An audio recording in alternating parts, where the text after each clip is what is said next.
আপনারা জানেন রাত ৯টা নাগাদ ঘূর্ণিঝড় লেমাল উপকূলীয় এই এলাকায় আঘাত এনেছে এবং এখন প্রচণ্ড এখন থেকে ১০-১৫ মিনিট বা ২০ মিনিট আগে কিন্তু শুরু হয়েছে রিমালের প্রচণ্ড যে তাণ্ডব সেই তাণ্ডব।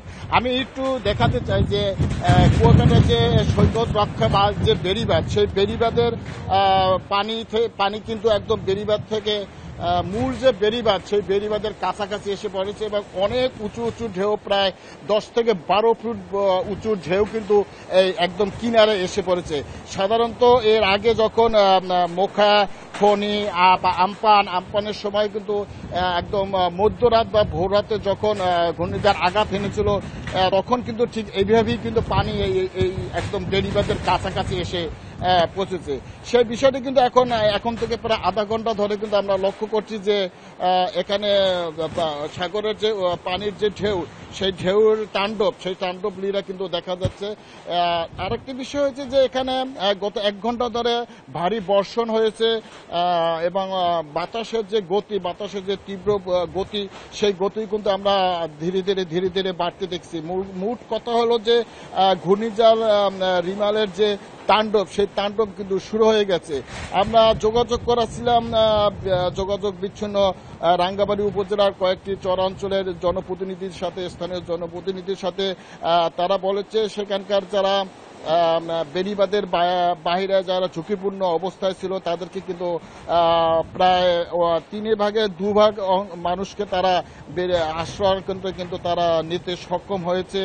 এখনো চেষ্টা চালিয়ে যাচ্ছে যে কিভাবে তাদেরকে নেওয়া যায়। কিন্তু একটি বিষয় হলো যে জোয়ার সমুদ্রে যেহেতু এখন জোয়ার শুরু হয়ে গেছে এই জোয়ার থাকবে 3 ঘন্টা, কিন্তু 3 ঘন্টার ভিতরে যদি ঘূর্ণিঝড়ের রিমালের যে তাণ্ডবের যে লাস্ট অংশ সেই অংশ যদি আরো 3 ঘন্টা এভাবে থাকে তাহলে কিন্তু গোটা পটুয়াখালী জেলার যতগুলো নদ নদী আছে ততগুলো নদ নদী দিয়ে কিন্তু জলোচ্ছ্বাসের যে সম্ভাবনাটা ছিল বা জলোচ্ছ্বাসের যে আশঙ্কা করা হয়েছে আবহাওয়া অফিস থেকে যেটা বলা হয়েছিল যে জলোচ্ছ্বাস হবে ১০-১২ ফুট জলোচ্ছ্বাস, সেটি কিন্তু বাস্তবে রূপ নেওয়ার একটা পূর্ব লক্ষণ কিন্তু এখন দেখা যাচ্ছে। এই কুয়াকাটা সমুদ্র সৈকতের এই যে উঁচু যে ঢেউ উপড়ে পড়ছে একদম কিনারে সাগরের মানে মূল যে বেড়িবাঁধ সেই বেড়িবাঁধের একদম কাছে কিন্তু এসে পড়ছে। আপনারা দেখতে পাচ্ছেন কিন্তু এখন যে এখানে যে পর্যন্ত সমুদ্রের যে ঢেউ আসছে এর থেকেও কিন্তু প্রায় ১০০ থেকে ১৫০ গজ উত্তরে আর কি সমুদ্র রক্ষা সৈকত রক্ষা যে বেড়িবাঁধ ছিল উঁচু বেড়িবাঁধ সেটি কিন্তু অলরেডি পানির নিচে চলে গেছে। আমরা যেখানে দাঁড়িয়ে আছি এটির নিচেও কিন্তু পানি এসে পড়ছে। বৃষ্টি কিন্তু আবার শুরু হয়ে গেছে, প্রচন্ড ঝড়ো হাওয়া এবং বৃষ্টি কিন্তু দেখা যাচ্ছে আবার কিন্তু শুরু হয়েছে। এর আগে কতক্ষণ বৃষ্টি ছিল, প্রায় আধা ঘন্টা ধরে বৃষ্টি ছিল, মাঝখানে কিন্তু কতক্ষণ থেমেছিল বৃষ্টি, কিন্তু এখন কিন্তু আবার শুরু হয়ে গেছে বৃষ্টি। মূল কথা ঘূর্ণিঝড় লিমালের যে তাণ্ডব সেই তাণ্ডব কিন্তু অলরেডি 1 ঘন্টা আগে কিন্তু এখানে শুরু হয়ে গেছে। এখন পর্যন্ত ক্ষয়ক্ষতির যে হিসাবে এখন ওইরকম কোনো কিছু পাওয়া যায় নাই। তবে বিকালবেলা কলাপাড়া উপজেলার ধুলাশ্বর ইউনিয়নে পানিতে প্লাবিত একটি গ্রাম থেকে শফিকুল ইসলাম নামে এক লোক তার বোনকে যখন সাইক্লোন সেন্টারে নিয়ে আসার জন্য গেছিল কিন্তু তিনি স্রোতের টানে সেখান থেকে ভেসে গিয়ে নিখোঁজ ছিল। 1 ঘন্টা পর তার লাশ উদ্ধার হয়েছে। এছাড়া আর তেমন কোনো ক্ষয়ক্ষতির বিষয় কিন্তু আমরা এখন পর্যন্ত জেলার কোথাও থেকেও পাইনি।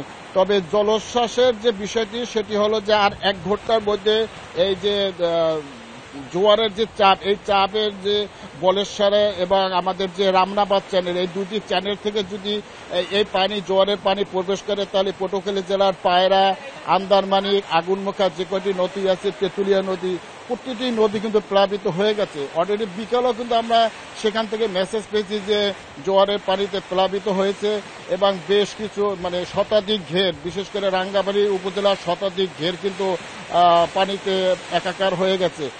আর একটি বিষয় জানিয়ে রাখা ভালো সেটি হলো যে এখন কিন্তু আবহাওয়া অফিসের যে সর্বশেষ ব্রিফিং সেই অনুযায়ী এখন কিন্তু ঘূর্ণিঝড় রিমার কিন্তু এই উপকূলে আসার মানে যে টাইম যে সময় নির্ধারণ করছে সেই মোক্ষম যে সময়টা, সেই সময়টা কিন্তু এখন আমরা এখানে এই কুয়াকাটায় এই অবস্থানে কিন্তু মানে এই এলাকায় কিন্তু দেখা যাচ্ছে। এখন কিন্তু আমরা এই পর্যন্ত পাচ্ছি। আমরা যেখানে আছি আসলে এখানে মানে ঝুঁকিপূর্ণ অবস্থায় দাঁড়িয়ে আছি। এখানে আশেপাশে লোকজনও তেমন একটা নাই।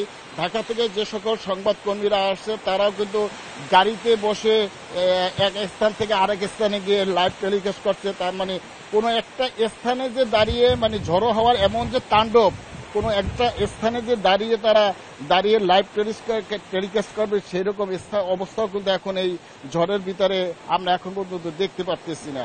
তো কুয়াকাটা থেকে আমার কাছে এই ছিল এখানকার সর্বশেষ অবস্থা।